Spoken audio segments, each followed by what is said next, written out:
यह केवल एक कहानी नहीं है।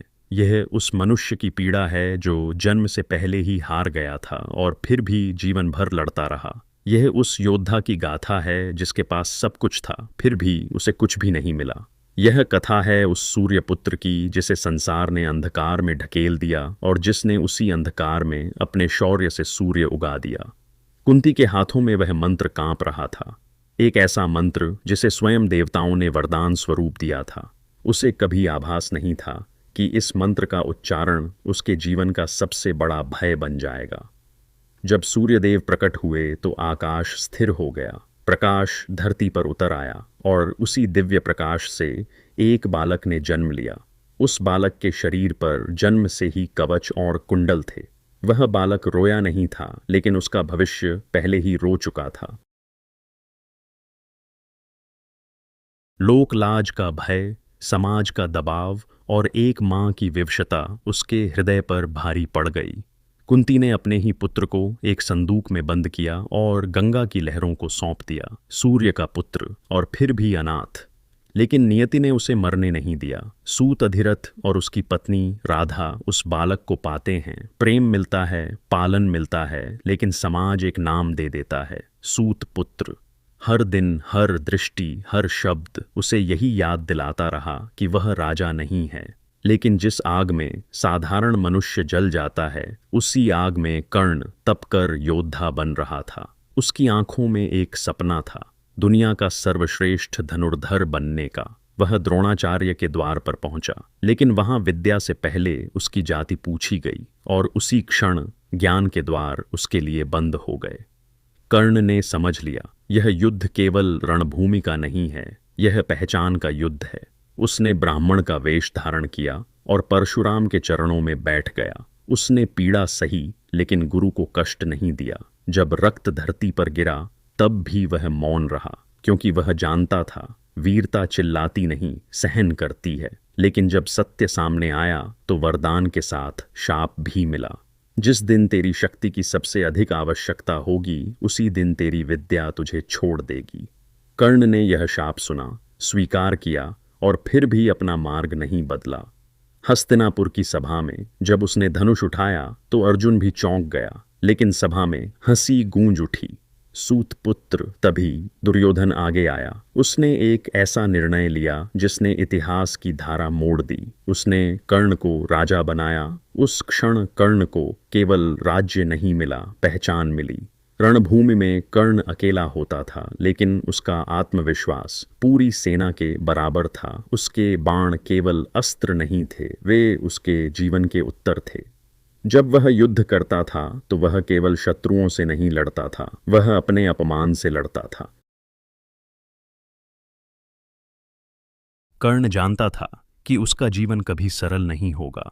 जहां दूसरों को अवसर मिले वहां उसे संघर्ष मिला, जहां दूसरों को सहारा मिला वहां उसे मौन सहना पड़ा। वह राजा बना, लेकिन राजसुख के लिए नहीं। वह राजा बना क्योंकि किसी ने उसे मनुष्य के रूप में स्वीकार किया था। दुर्योधन, उस मित्रता में स्वार्थ नहीं था, लेकिन अटूट विश्वास था। और कर्ण के लिए विश्वास रक्त के संबंधों से भी बड़ा था। जब कर्ण रणभूमि में खड़ा होता था तो वह किसी की छाया में नहीं होता था, वह स्वयं एक छाया बनाता था। उसके हाथ कभी कांपे नहीं, क्योंकि उन हाथों में केवल अस्त्र नहीं थे, बल्कि वर्षों के अपमान भरे पड़े थे। एक के बाद एक योद्धा गिरते गए। कर्ण के बाणों में क्रोध नहीं था, उनमें वेदना थी। उस संसार को उत्तर देने की वेदना जिसने उसे ठुकराया था। लेकिन कर्ण का सबसे बड़ा युद्ध रणभूमि में नहीं था, वह उसके भीतर चल रहा था। हर सुबह वह सूर्य को नमन करता था, और सूर्य को देखते हुए उसे कभी यह ज्ञात नहीं हुआ कि वही उसका पिता है।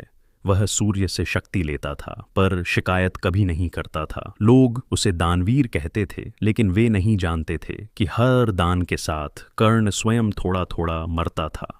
जब कोई याचक आता तो कर्ण उसकी आंखों में देखता, और वहां अपनी पुरानी भूख, पुरानी वेदना और पुराना अपमान देखता।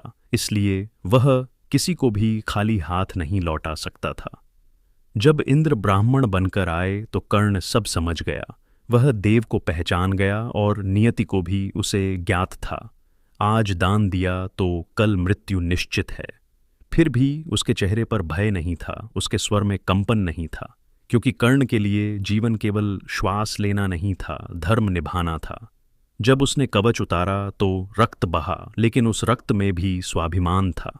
देवता मौन हो गए, आकाश थम गया, और उसी क्षण कर्ण मनुष्य से बड़ा हो गया। युद्ध निकट आ रहा था, कुरुक्षेत्र तैयार हो रहा था।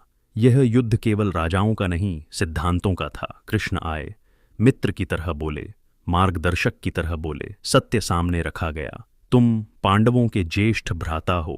उस एक वाक्य ने कर्ण के भीतर वर्षों से जमी शांति को तोड़ दिया।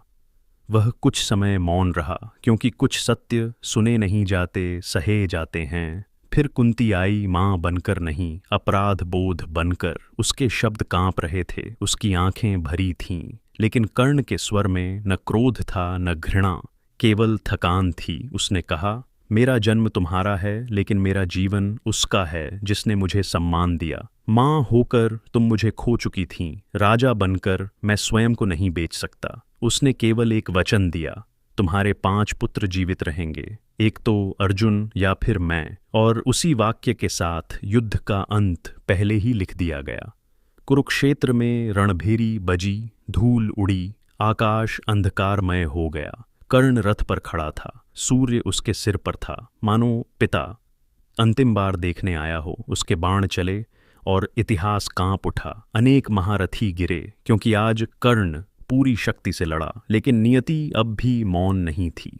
17वें दिन वह क्षण आया जब शाप जाग उठा। रथ का पहिया भूमि में धंस गया। कर्ण नीचे उतरा, न उसके हाथ में अस्त्र था, न आंखों में भय। वह पहिया निकाल रहा था और नियति उसका जीवन निकाल रही थी। वह भागा नहीं, वह गिड़गिड़ाया नहीं, वह झुका नहीं, क्योंकि कर्ण अंतिम क्षण तक योद्धा ही रहा।